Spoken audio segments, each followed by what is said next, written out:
Latest updates के लिए हमारे चैनल हलचल इंडिया को लाइक, शेयर एंड सब्सक्राइब कीजिए एंड यस, बेल आइकन को प्रेस करना मत भूलिए।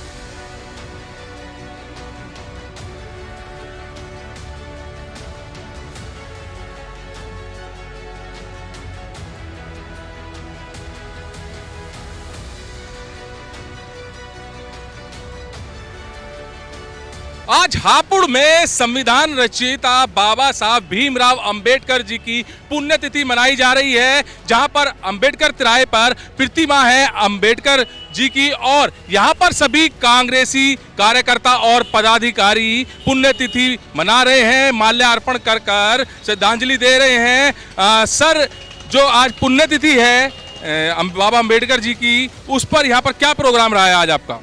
देखिए, संविधान के निर्माता आदरणीय बाबा भीमराव अंबेडकर जी की आज पुण्यतिथि मनाने के लिए कांग्रेस के सभी लोग यहाँ इकट्ठा हुए, उनके चरणों में माल्यार्पण कर उन्हें श्रद्धांजलि अर्पित की और सभी लोगों को ये बताने का काम किया, ये सीखने का काम किया कि जिस प्रकार बाबा साहब ने शिक्षा के लिए, लोगों को जागृत करने के लिए, पढ़ाई लिखाई के लिए प्रोत्साहित किया था, वही मैसेज लेकर आज कांग्रेस के लोग यहाँ बाबा साहब के चरणों में उपस्थित हैं। अरविंद शर्मा जी, जागरूकता की बात आ रही है। राहुल गांधी जी भारत जोड़ो यात्रा लगातार निकाल रहे हैं, मगर उसका कुछ भी प्रभाव नहीं दिख रहा है, चाहे हिमाचल प्रदेश की बात की जाए या फिर गुजरात की बात की जाए।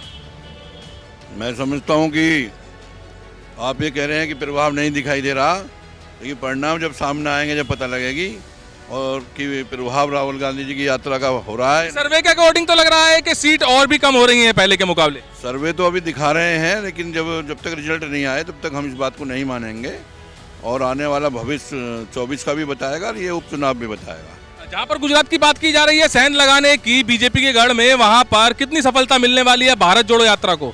गुजरात, पिछली बार जब कांग्रेस ने गुजरात का चुनाव बिल्कुल इनके नाकों चने चबवा दिए थे, और इस बार मैं यकीन के साथ कह सकता हूं कि गुजरात के चुनाव में कांग्रेस फतेह हासिल करेगी और गुजरात में कांग्रेस की सरकार बनेगी। वहीं पर अरविंद केजरीवाल कह रहे हैं कि अब की बार तो सुपड़ा साफ है बिल्कुल और गुजरात में आपकी सरकार बन रही है। उधर अभिषेक गोयल जी कह रहे हैं कि अच्छे से सरकार कांग्रेस की बन रही है।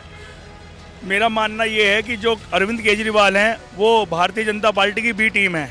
वो केवल वोट काटने का काम कर रहे थे, मगर वहाँ के जो वोटर हैं उन्होंने इतनी साइलेंट तरीके से वोट कांग्रेस को करा है कि परिणाम जो आएंगे वो कांग्रेस के पक्ष के होंगे।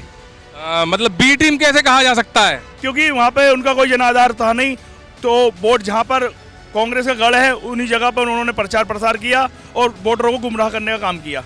अच्छा, अभी समीकरण आए हैं और समीकरण कुछ ऐसे हैं कि बिल्कुल लोगों के दिमाग घूम चुके हैं। कल घोषित हुआ है नगरपालिका चुनाव का, जहां पर महिला सीट हो गई है, अनारक्षित हो गई है, तो इस पर जो लोग तैयारियां कर रहे थे उनके कितने सांप लेटे हैं?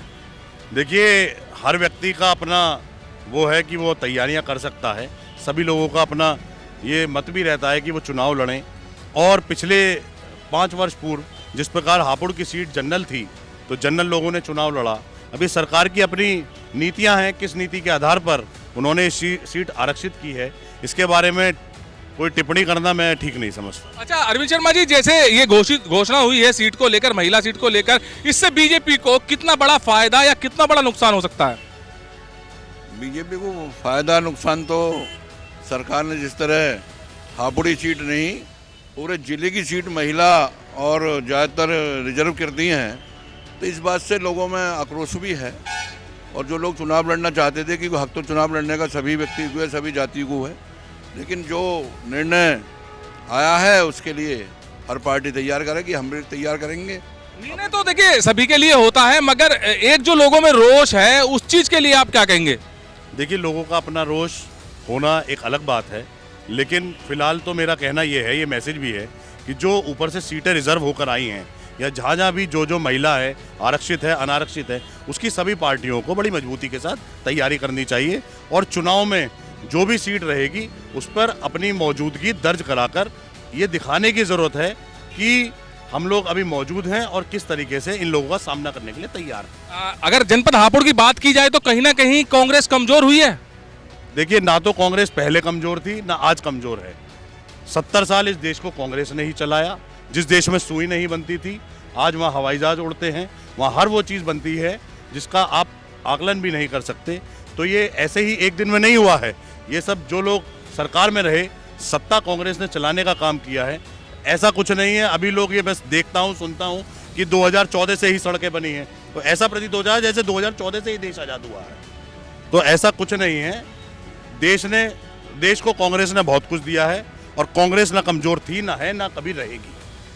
तो बाबा साहब अंबेडकर जी की यहाँ पर पुण्यतिथि मनाई गई है कांग्रेसियों द्वारा, जहाँ पर सभी पदाधिकारी और कार्यकर्ता मौजूद रहे हैं। और अभी अभी जानकारी के अनुसार पता चला है कि जो आज बाबा साहब की पुण्यतिथि है उस पर सभी अधिवक्ता गण भी आ रहे हैं यहाँ पर पुण्यतिथि मनाने के लिए, बाबा साहब को श्रद्धांजलि देने के लिए, क्योंकि कचहरी में हड़ताल बताई गई है। जो जानकारी के अनुसार पता चला है तो आज बाबा साहब की जो पुण्यतिथि है बड़े जोर शोर से मनाई जा रही है, बड़े उत्साह से मनाई जा रही है। कैमरामैन महेंद्र के साथ सुशील शर्मा, हलचल इंडिया।